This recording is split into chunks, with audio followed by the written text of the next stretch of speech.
कहने का मतलब है 19 रियासतों में से 4 तो राज्य बनेंगे, 4 तो क्या बनेंगे, 15। अब तुम्हारे हवाले वतन साथियों, वल्लभ भाई पटेल जाने, वल्लभ भाई पटेल का काम, जिधर मिलानी है उधर मिला दी जाएगी। इन 4 के साथ किसी भी प्रकार की छेड़छाड़ नहीं की जाए। आई बात सुन, ये तो भारत सरकार की तरफ से क्या क्या किया जा रहा है वो है। हमारे राजा क्या कर रहे थे, उनमें भी तो दिमाग लग रहा होगा। अच्छा, जब ये इस प्रकार की बातें आने लगी कि भाई अंग्रेज 45 में कहने लग गए कि हम तुम्हारा देश छोड़ के जाएंगे और राजाओं का भारत में क्या किया जाएगा, विलय। अंग्रेज पहले दिन से क्रिस्टल क्लियर थे इस मामले में कि राजाओं का भारत में हम विलय करके जाएंगे, राजाओं को भारत में मिला के जाएंगे, तुम्हें अलग छोड़ के तो हम नहीं जाए। वो इस मामले में क्लियर थे एकदम। तो राजाओं ने कहा यार भारत में कैसे मिलेंगे, अपने भारत में मिलने का जो अपना तरीका होगा वो क्या तरीका होगा। तो अपने यहां पर एक मेवाड़ में राजा हुआ करते, महाराणा भूपाल सिंह।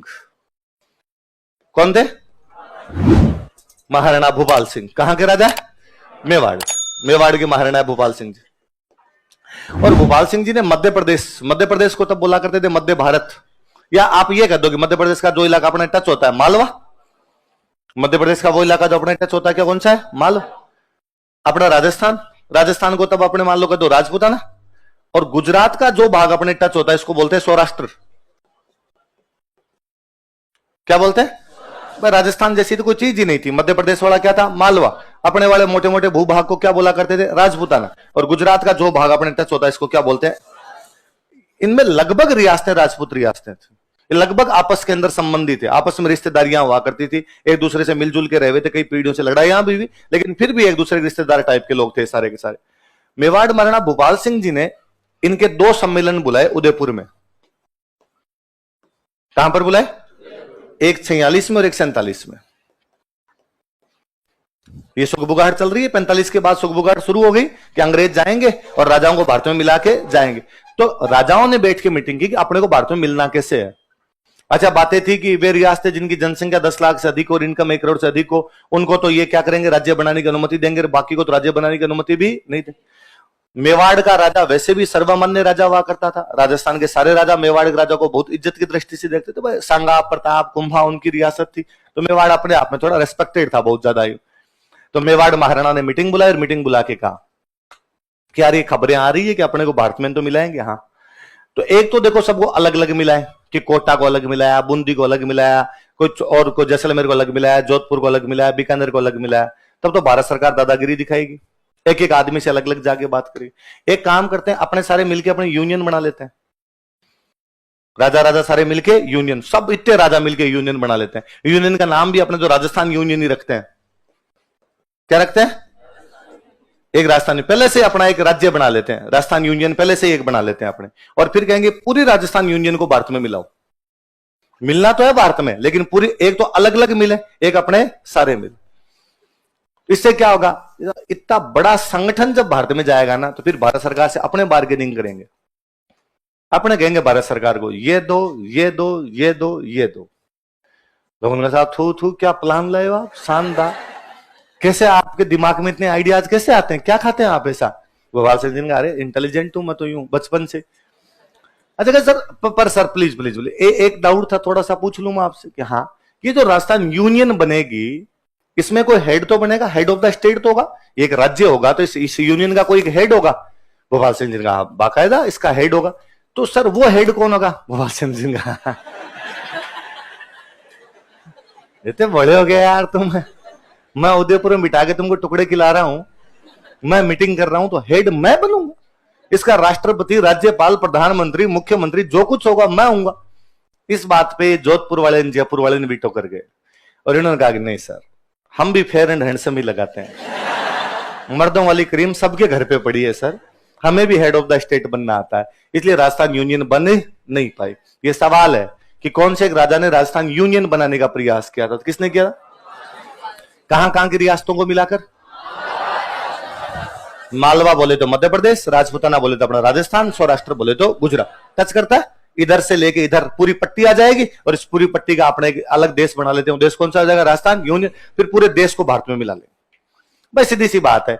एक तो आप शिकायत करने के लिए एक एक आदमी आओ, आप किसी बात की शिकायत करने के ऑफिस में एक एक आदमी है, बात सुनी जाए नहीं सुनी जाए, एक आप 50 आदमी एक साथ आओ, प्रभाव पड़ेगा। बस ये यही चाहते थे कि संगठन बना के भारत सरकार से बातचीत करेंगे तो अपनी बातचीत ज्यादा सुनी जाएगी। लिखो, अच्छा एक और बड़ी जोरदार बात, ये सब राजा को करने वाला कौन है? ये दिमाग चल किस आदमी का रहा है कि यार ऐसा ऐसा कर लो? ये समझाने वाला कौन है राजा को?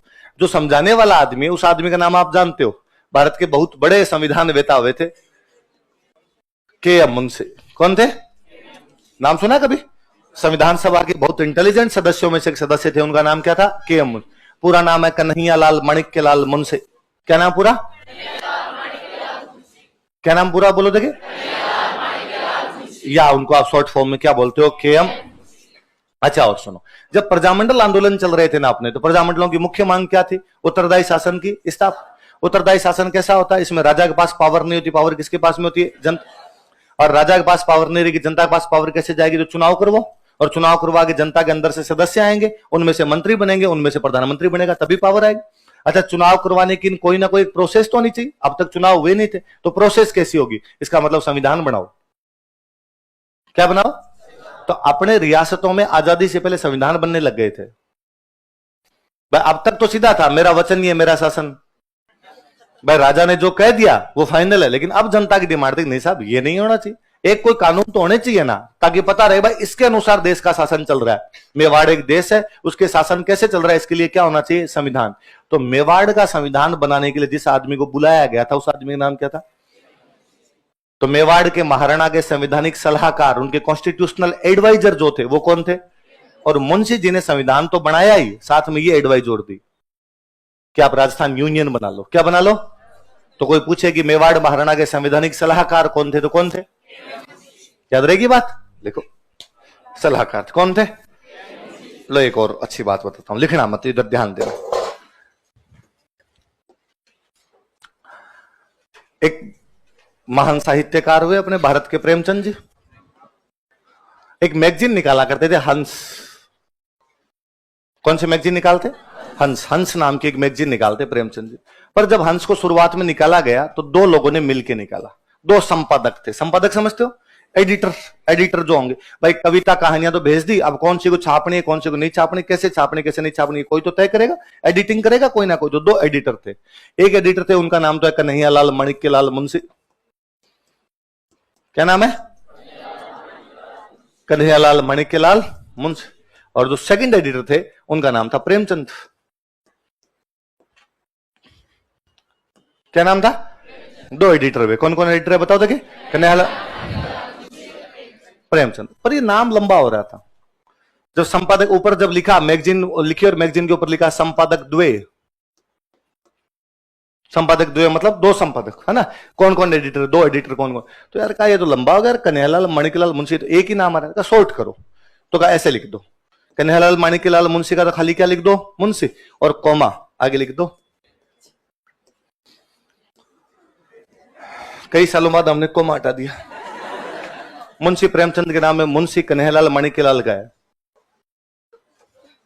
आज कोई सीधा कहेगी प्रेमचंद तो समझ में नहीं आए, कोई के मुंशी प्रेमचंद सारे समझते हैं, उनके नाम में मुंशी है ही नहीं। ये जो मुंशी है, उनके आगे का मुंशी कन्हैयालाल माणिक्यलाल का पीछे का मुंशी है ना? तो के मुंशी को वैसे भी याद रखा जाना चाहिए। प्रेमचंद जी ने कई साल ये मैगजीन निकाली थी हंस, बाद में ये बंद हो गई थी, प्रेमचंद जी के टाइम में बाद में बंद हो गई थी। बाद में इसको वापस निकालना शुरू किया था राजेंद्र यादव। किसने निकालना शुरू किया? बहुत अच्छे साहित्यकार। राजेंद्र यादव की भी डेथ हो गई, आजकल उनकी बेटी निकालती है रचना। रचना यादव इस मैगजीन को निकालती है, अभी भी आती है मैगजीन। हंस सुबोध सहाय और रचना यादव निकालते हैं आजकल इसको, अभी भी मैगजीन आती है। पर ये मैगजीन निकालनी शुरू की थी मुंशी और प्रेमचंद ने, पर वो कोमा खराब कर गया। कोमा के चक्कर में मुंशी प्रेमचंद, मुंशी प्रेमचंद, अब हर कहीं मुंशी प्रेमचंद जयंती, मुंशी प्रेमचंद पुण्यतिथि, मुंशी प्रेमचंद कार्यक्रम, उनका नाम प्रेमचंद है, मुंशी नहीं है। उनके आगे वाला मुंशी के मुंशी के पहले बड़ी बात। चलो अब आगे सुनते हैं। देखो ये तो यूं समझाने की बात थी। राजस्थान में कितनी रियासत है? सबसे पहले साइन किए, मैंने आपको कल ही बताया था, 7 अगस्त को सबसे पहले साइन करता है बीकानेर। कौन साइन करता है? बीकानेर के राजा थे शार्दुल सिंह। कौन से राजा थे? सबसे लास्ट में 14 अगस्त को साइन करते हैं धौलपुर, और धौलपुर के राजा थे वसुंधरा राजे के ससुर जी। वसुंधरा राजे सिंधिया के ससुर जी हैं ये, उदयभान सिंह।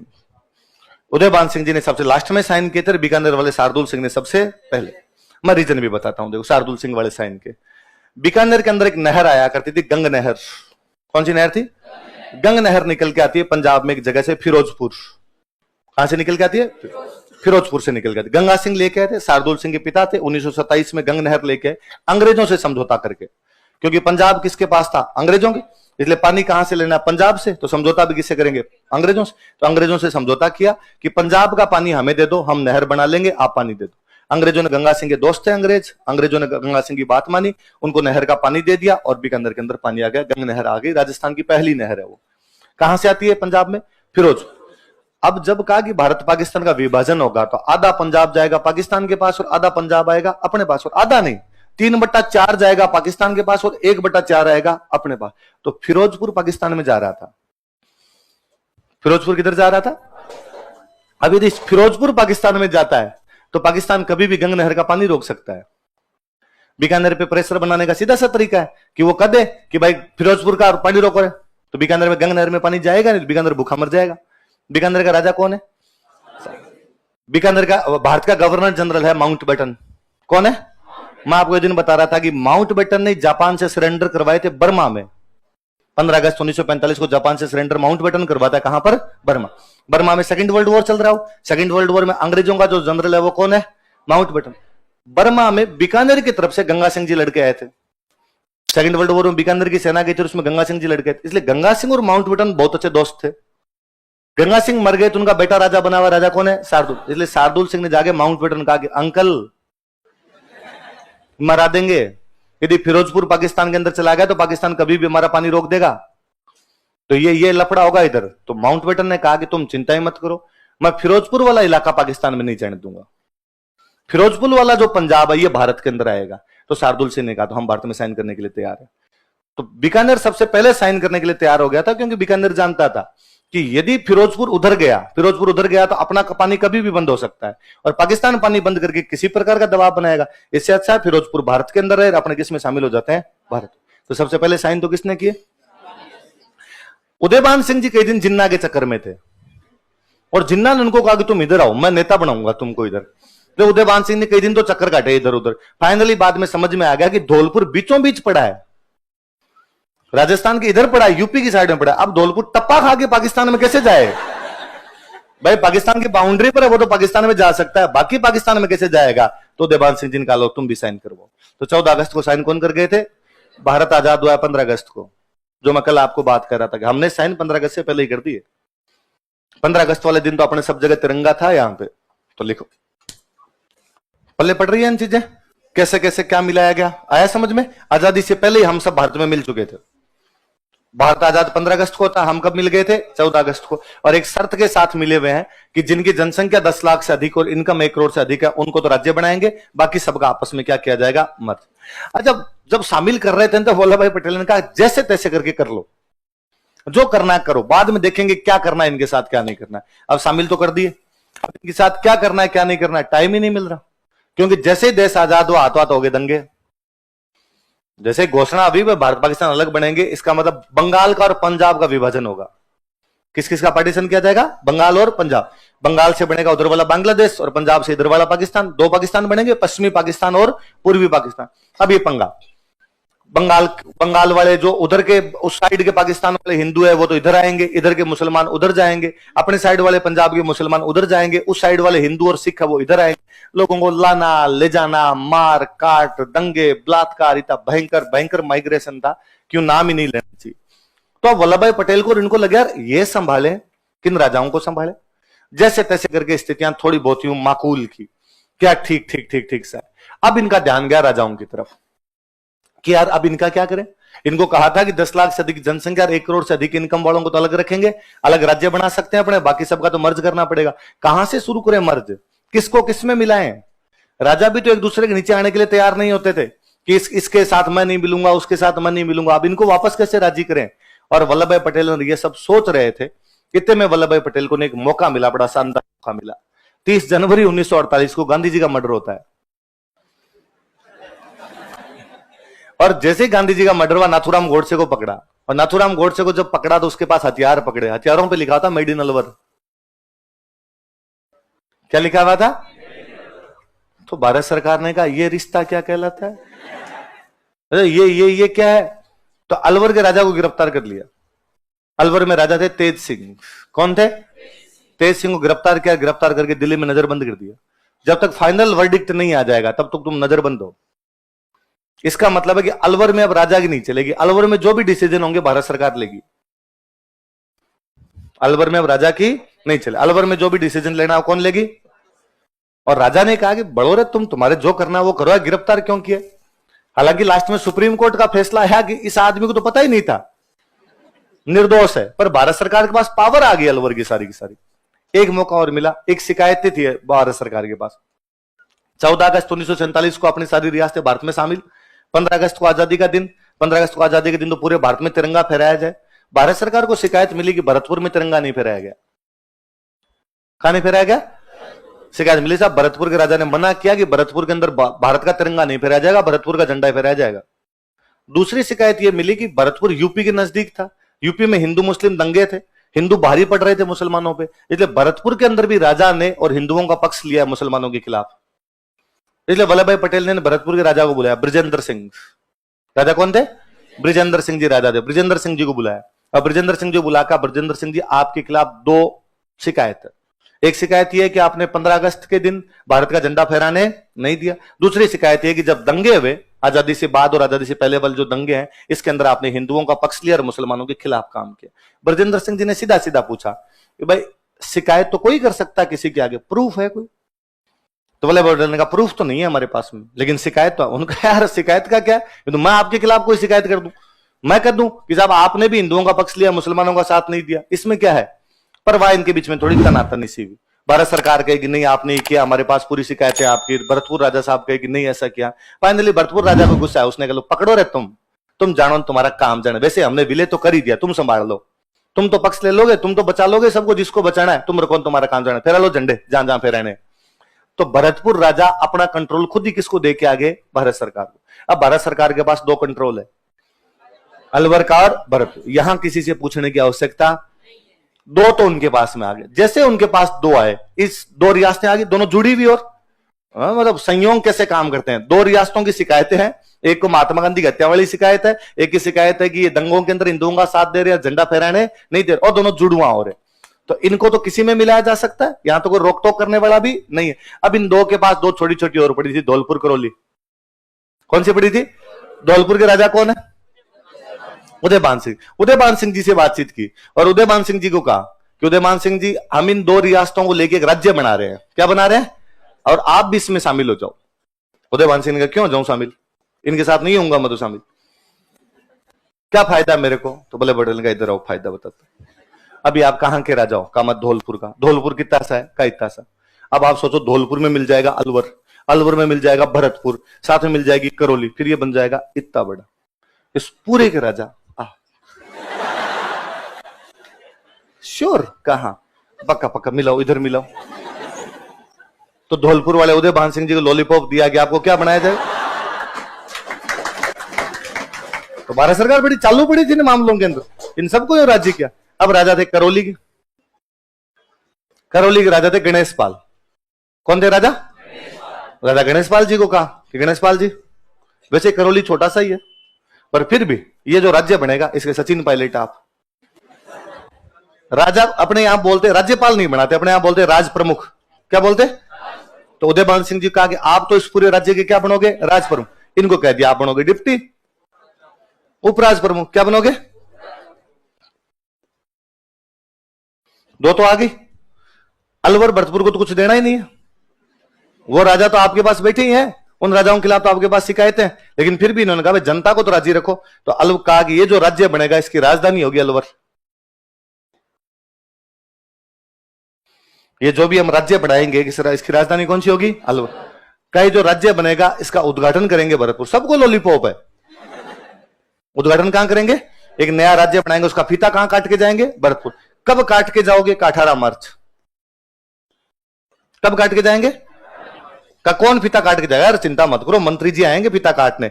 और भारत सरकार ने एक मंत्री जी भेजे, NV गाडगिल। कौन से मंत्री जी भेजे? नरहरि विष्णु गाड। अब जब इनको ले रहे थे, इनके पास एक छोटा सा ठिकाना पड़ा था नीमराणा। अलवर के पास कौन सा ठिकाना पड़ा था? ये तो वैसे ही छोटे छोटे ठिकाने थे, इनको तो कुछ करने की आवश्यकता नहीं, इनको इधर आ जाओ तो चुपचाप बाहर खड़े हो गए वैसे। अब एक राज्य बनाया गया, उस राज्य में 4 रियासत है। कौन कौन सी रियासत है? धौलपुर, करौली, अलवर, भरत। एक ठिकाना है, कौन सा? धौलपुर के राजा उदयभान सिंह का तुम्हें क्या बनाएंगे? करौली वाले गणेश पाल का तुम्हें क्या बना देंगे? इन दोनों को बनाने की आवश्यकता नहीं, क्योंकि ये अपना कंट्रोल पहले किसको दे चुके हैं? भारत सरकार। पर अलवर को फिर भी क्या बनाया गया? भरतपुर में इस राज्य का क्या किया गया? कब किया गया? कौन करके जाएगा?